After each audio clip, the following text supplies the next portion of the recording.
Thank you for inviting me to read from my work. I'd like to begin with poems from my latest publication called The Four Sufferings. The first one is called In the Valley of the Temples.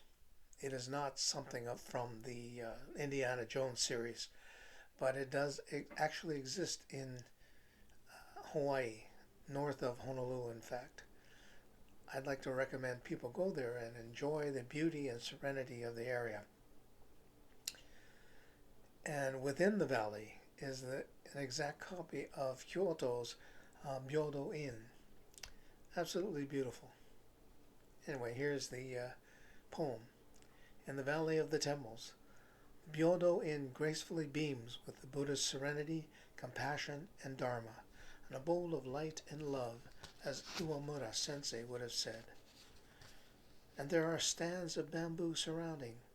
The wise and sturdy stems grow into the sky, taking root in the blue and cloud, but their stalks are scarred by proclamations of love and fidelity by tourists and locals. They deface like 12-year-olds, a wholly more comfortable with a bottle of beer, baseball cap, and television set, gouges mindlessly, professing his love for his dim-witted girlfriend, observing. Of course, the gesture touches her, if not her watery, sentimental eyes.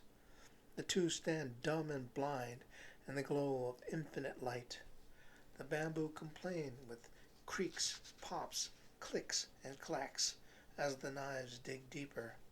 Their suffering scars my own heart, but they do not fall. I soon realized they do not ache because of inconsequential vanity. The creaks are of age, the pops fractured limbs, the clicks photos of lost friends, the cracks of loneliness and perhaps despair. But they never fall. Such is my gratitude for the Buddha in Gassho.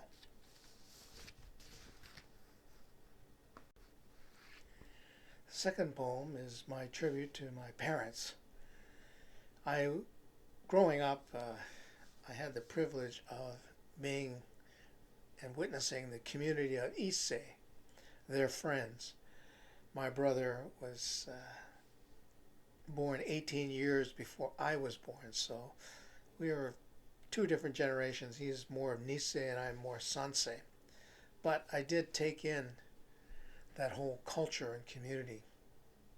And it really came to the forefront when my parents celebrated their 50th wedding anniversary. And this is a poem to that anniversary. When the Issei danced. When the Issei danced, it was a time of celebration, a thing of joy.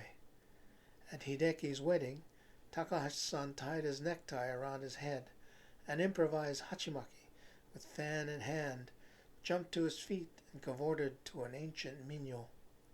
He contorted his face in every which way, lips one way, his eyes the other. He kicked his crooked leg up to the dining room ceiling, while twirling the fan with his fingers in geometric patterns, his hands in choreographed position.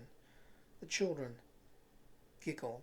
Everyone else laughed, especially Okasa. Father smiled.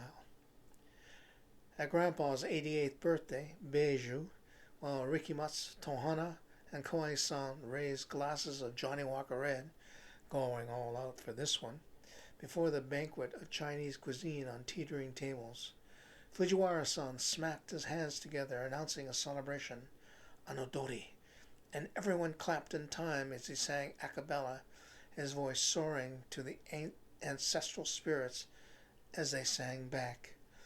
Tsuki ga deta deta, Tsuki ga deta, ayoi ayoi. The ethereal notes wept in the air conditioning as Grandpa stood to join in, and Fujiwara-san danced like a young man. Punctuated by grunts and calls to join in, they floated on the notes of an old folk song, the melody of community.